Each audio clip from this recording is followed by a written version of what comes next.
Hello, you're listening to a Responsible Business podcast with Loud Law. I am your founder and host, Loes van Dijk. Now, more than ever, people are dedicating their lives to building a business that positively impacts people and our planet. And on this show, I will unpack the incredible purpose-driven founder journeys through their ideation, all the way to reporting on their impact to uncover the opportunities and strategies that they're using so that you yourself can feel equipped in building your own sustainable impact business. And on today's episode, we have Keith Lesser. He's the founder of Vegan Accountants and is focused on financial management for ethical businesses. So he's combining his expertise in accountancy with his ethics and his enthusiasm around veganism. He started Vegan Accountants in 2017 with the mission of serving vegan and purpose-driven businesses. And Keith and Vegan Accountants fall nowhere short of being a very exemplary service provider for sustainable businesses, therefore positively impact people and the planet. So today we are going to uncover what founders should consider when they are partnering with service providers that align with their values, as well as what suppliers and service providers should consider when they set out their criteria to ensure that they attract and work with the right clients. So I am very, very excited to have you join me today, Keith. Welcome. Thank you. Good to be here. All right. To start off with, I would really like to know how you began your journey. So you originally founded Keith Lesser & Co. in 1988. And what led you to acquire Vegan Accountants in 2017 and dedicate your work increasingly more to supporting vegan brands? Yeah, great question. So, my father actually originally founded our accountancy business. So I've been working, I joined the firm 10 years ago. I've been vegan for about 5 years now. So it was just a logical kind of progression, really, as I've become more embedded in the vegan community, met more vegan people that, I would work with more vegan businesses. And obviously that's what I'm interested in, what I'm passionate about. I think it's it's kind of similar to if I was into, I don't know, anything really, it's just specializing and kind of having relationships with people where you've got lots in common and, it's then, from my point of view, obviously as a vegan equally, I think it's encouraging businesses to have a vegan supply chain. That's kind of part of my journey. I suppose the other side of it is a bit more personal, that I had 2 clients in 2017 that died in 2 weeks of each other. One from heart disease, which was unexpected, and one from a long battle with cancer. And it just got me thinking, they're both relatively young, kind of 50s, 60s. I consider that quite young, really. And, just kind of got me thinking about health. And I watched What the Health. It was on my honeymoon. So me and my wife were on the plane. I don't know why we did it, but we watched What the Health on Netflix. And then kind of overnight instantly became vegan. I wasn't having dairy anyway for about 2 years before that. That was kind of part of my journey alongside the client kind of death thing. Was we started to get vegan clients, which was from a local vegan cafe. So I met Idan and Isabella 6 months before becoming vegan. So they were a big part of my journey as well. So it's kind of probably the same for everyone. It's lots of little things then that contribute to you one day just going, that's it. So. Oh, that's very interesting. Yeah, I definitely recognize that the personal aspect to starting a business that has an impact and a social impact as well. I think it's very important. And it's great that you share it. So when founders are starting out with their business and they're looking to outsource certain services for their business, such as legal, like myself, or accounting or marketing, yes. How important do you think that it is for them to find a service provider that aligns with their own values? Yeah, it's a great question. I might go slightly against the grain with this one and say, right, if you're running a green business or a vegan business, you have to be successful. If you're not successful, obviously there's degrees of success. but you have to, it has to be successful, right? To carry on, to exist, and so on. So I actually think, we all want to be ethical, of course, but I suppose what I'm saying is I wouldn't just go with an ethical provider if they're not any good, because, that, I think that's an important point, because, just because we're vegan or whatever, then, it doesn't mean we're good at what we do. I mean, I'm going to obviously say that we're good at what we do, but, it doesn't necessarily apply to every single vegan service provider, right? I'm sure you're very good at what you do as well. But look, I think that's the most important thing, because, you don't want to appoint an accountant or whoever it is and they're rubbish, and just because they're vegan, because that could have a really negative impact on your business. So there's kind of a dual thing where you have to really evaluate the quality of the provider as well as the ethics.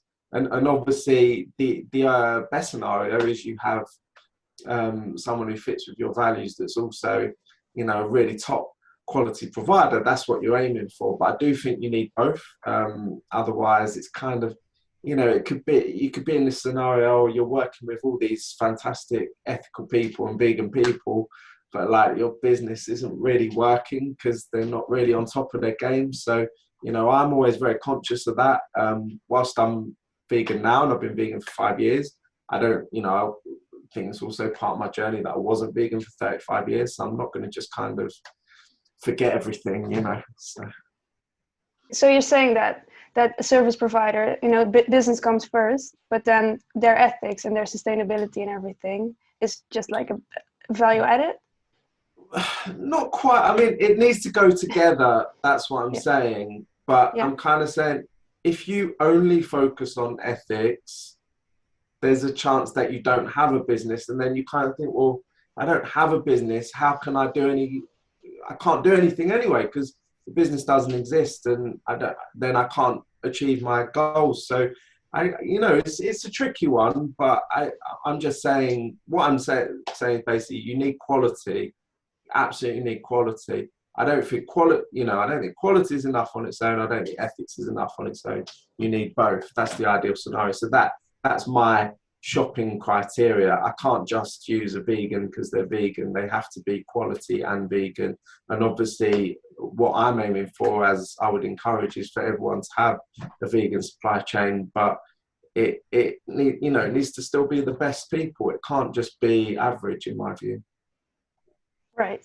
So what are some questions that you think a founder can ask themselves or can ask a service provider or a supplier with regard to check whether they align with their values and their ethos? Yeah, great question. Well, we've actually got kind of thought about this, and we've built out a how to choose an accountant checklist. It's kind of around the clients that we want to work with. So obviously a big part of it is, the ethics and that common ground. I think it's more than that. It's around, training and,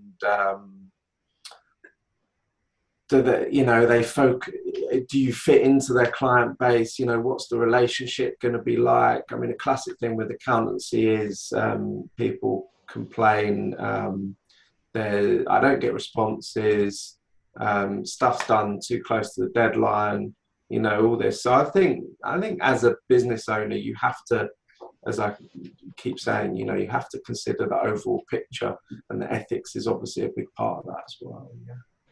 Mm-hmm. Yeah, definitely. And do you have certain criteria of your own when you want to onboard new clients or brands to make sure that they align with your mission? Yeah, absolutely. Someone contacted me. They know I'm vegan, but they said, "Oh, the local fishing club are looking for an accountant. Do you want to work with them?" I just said, "No." I think I was a bit surprised actually, because no, it's maybe a bit of an unusual thing in the world of accountancy to say, "No, I don't want to work with you. No, you're not the right type of client." So yeah, absolutely. I mean, we're like focusing quite a lot on our marketing and our branding at the moment. And from our point of view, I'm more focused around limited companies and kind of kind of a growth mindset as well. It's kind of two of my criterias really. And that's because we can add value because we're looking at relationships, we're looking at quality. I don't want to just compete on price. If someone says to me, "Oh, can you do this job for £200?" It's not very interesting. Then I get into this kind of mindset of, I'm not working in a factory. It's not about how many cups of coffee I want to sell. I'd rather have less clients, better relationships, and just kind of make more of an impact and more of a difference. Yeah, definitely. Yeah, I completely agree with that. And if you are a purpose-led service provider or supplier, and you're setting out to work with companies who align with your own values or your mission, yes, what would you do if one of your existing clients is obviously making choices that are unethical or not vegan in your situation, or that just really do not align with your values? well, I wouldn't work with them, but I think, look, we've been going for 35 years. I've been vegan for 5 years, so our client base isn't 100% vegan, but it's only about 10% vegan at the moment. But that's one of the things, I think it's important because we're inclusive, but equally, like you're saying, I wouldn't work with someone that's completely unethical. I very much look at it. I don't look at veganism. I don't ever want to look at it exclusive because, at the moment, most people aren't vegan. But, I would like them to be in the future. I just go back like 10 years ago, I never would have thought I would have ever been vegan. Like, not in a million years, right? Just because I was part of the crowd, it was a blind spot for me. But, with education and so on, that's where I am now. And that's where I look at the rest of the world. I think eventually I'd like to think everyone will be, or most people will be. So I don't want to exclude people. I'd rather be present and be an influencer and persuader to get people that aren't vegan to become vegan. So I would work with non-vegans, but I would want to champion the vegan values. And I also want to focus primarily on working with vegans. So that's also our approach. But back to your original question, I think it's a very, very important point. You have to also evaluate to what degree does someone disagree with your ethics. It's like a classic thing. I don't know about you, but with me, like with friendships, I'm not. Most of my friends aren't vegan, right? Some are, but I'm not just going to suddenly go, "Oh, you're not vegan. I'm not going to talk to you."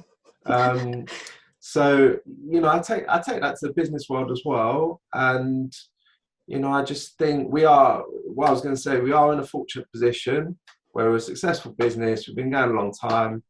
We're a bit, we are quite particular on the type of clients we work with, and we're quite focused in on that. We don't just take on, we get new client inquiries pretty much every day. But I would say 80% I'm not signing up as clients or kind of pursuing because they're not the right type of client. But that's something for our marketing as well, because obviously we want to be getting the right type of clients inquiring, not 80% not. But I just think we're in a fortunate position where I can happily say that 80% of new client inquiries I don't want to work with. It's a fantastic position to be in. I'd love to be in a position where it's 8% of new client inquiries I do want to work with. But, I think it comes back to you have to have an overall mission to be successful. And then that allows you to more freedom with your choices with ethics as well. That's just my view anyway. Yeah. I like it. And with regard to clients that are like existing clients, so you've already onboarded them. When they came to you, they were vegan, maybe 100% or 90%. But throughout the journey of working with them, you see them slipping, for example, or you see them making decisions, whether it's for financial reasons or otherwise. Do you feel that you can leverage your position as a service provider or business partner, to steer them in the right direction? Yeah, it's a tricky one, isn't it? It's kind of like I kind of probably relate to that question more personally as well because I had someone in my squash team who was vegan, and then he started eating meat again. I have a lawyer friend, who was vegan. He started eating meat again. You kind I kind of think probably most people that go vegan stay vegan. I don't have any stats on that to hand, but I think it's that kind of scenario, isn't it? And I kind of go back to what I said earlier. Am I going to stop talking to them just because they're eating meat? No. It may affect our relationship just because it's kind of naturally, we're not necessarily going to be as on the same page. And I may then have a better connection with people that, are vegan. But, like I said, really, I think we just need to look bigger picture. I think, if every vegan in the world cuts themselves off from non-vegans, is kind of then, well, is that going to help our mission? I just don't see that. So I think it's important just to be conscious of that bigger picture and actually what we want to achieve longer term, really, and just be open. Because it's very raw for me still, because I don't really get it, because people say, oh, I've been vegan for 8 years, and they're quite militant. I mean, that's great. Like we need that, but equally, if someone spoke to me 8 years ago, because I've been vegan for 5 years, I would have been very close to it, and it would have annoyed me if someone was talking to me about it. So I get it, and I just think we need to be very open and inclusive, and there's room to approach it in a lot of different ways. We need the hardline stuff, but there's also the kind of the softer approach as well. I'm probably more on the softer approach side, more a bit more diplomatic and so on. Yeah. I think it's a good approach, because if you set these hard guidelines of what is expected of a company or a person, then, especially in business, it's going to decrease the transparency. People are going to say, I'm so sustainable, I'm so ethical, just because you're forcing them to be with these hard guidelines that are not really there. And if they take smaller steps or things that are better fitting for them or their company, it usually works better, has a lot more impact as well. Yeah, I mean, it's kind of these, going off on a tangent a bit, but there's some big questions, right? It's like I go to a sustainability event, and they serve dairy and they serve wine made, fermented with fish bladders and that kind of thing. And you go, would it have been that difficult not to have dairy and just to have oat milk? People like oat milk anyway, and you could have had vegan wine. And you're kind of sitting there watching a talk, and then someone's talking about, oh yeah, the best thing you can do for climate change is go vegan. But then the other side of that is you can say, oh, well, hang on a minute. Does that mean that vegans shouldn't be having children, because that's also like a massive thing with climate change? So, there's some there's some big questions here, right? But I've got a child, and it's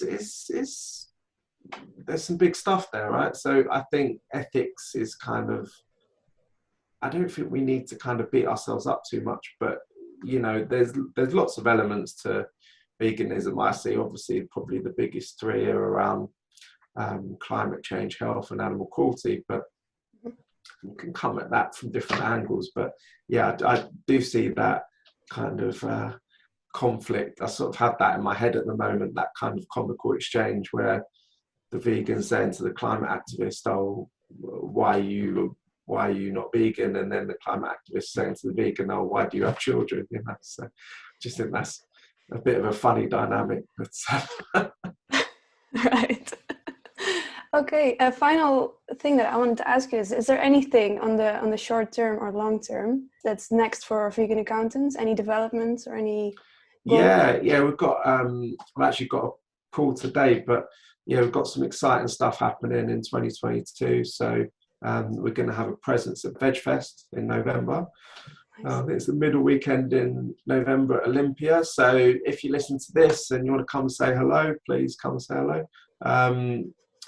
or reach out before, no problem. It's quite a long way away. But yeah, Veg Fest, was something I've wanted to do for quite a long time where, we do a festival. I think Veg Fest is the biggest one in the UK. So it seems like a good place to kind of have a go at and launch into the events world. So we're going to be doing that, collaborating with Vegan Business Tribe, who have got, they're going to have Tribe Live as part of Veg Fest, and then it's going to be like the business section of Veg Fest for the first time. So that all sounds quite exciting, and I'm looking forward to that. Yeah, absolutely. Sounds amazing. It's really good. And then finally, for some quick fire questions, we have 4 for you. If you could answer them, just the first thing that pops into your head. Okay. If you had to start over your business that you're running right now, would you do anything differently? Well, I don't know. What can I say? Go vegan earlier, probably. Have you had any struggles with being a sustainable business and maintaining profitability?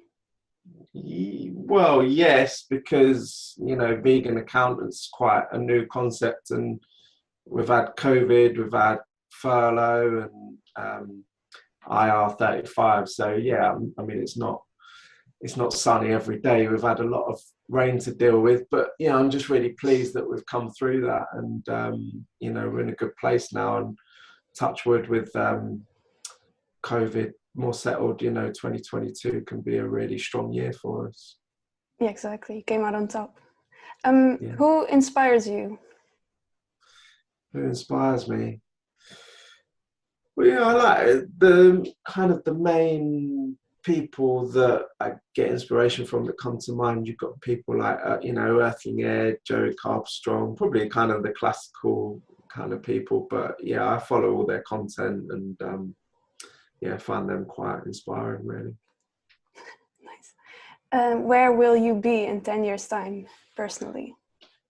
Personally, God, who knows? Well, look, I just want to keep growing this. I think in 10 years' time we'll have a lot more vegans around. There'll be, I always use this analogy. It's like pregnant women smoking. I think eating meat is the new smoking, and I just see that over time we're going to have more education, and I'll just be in a place where I'll have a lot more vegans around me because there'll be a lot more vegans in general, and that's kind of the first thing that comes to mind, really. Yeah. All right. Well, thank you so much for joining me today. Could you please share some details of where people can find you and the business? Yeah, so got a website, veganaccountants.co.uk. We're fairly active on the 4 main social channels. So Instagram's the best one, really. But yeah, we've also got Twitter, Facebook, and LinkedIn. You can find me on LinkedIn, Keith Lesser. So yeah. All right, great. Thank you, Keith. If you enjoyed my conversation with Keith from Vegan Accountants today, please like, share, and subscribe for more conversations to follow.